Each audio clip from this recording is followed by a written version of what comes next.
I'm going to be reviewing the new Valentine's Day update.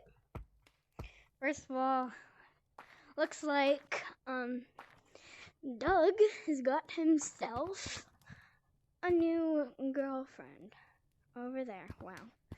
And she has really pretty colors, unlike Doug. No offense. It's kind of hard to catch them when they're high up. I'm not too good at branching or anything like that. See? Oh, let me try to get her. Get over here. Coming for you. No, come on, bro. Come on. Let me tag you. Let me get you. Tag you. No, not tag you. Get you. Okay, here you go. So, she's got pretty wings. See them? They're blue. And she's got greenish on her outside, just like that. She's really pretty. Doug is just his original colors. So, we got the volcano again.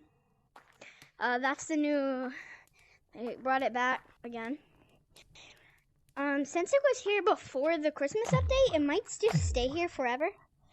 I don't know, but yeah, that can erupt and stuff. And then they just got the balloon heart.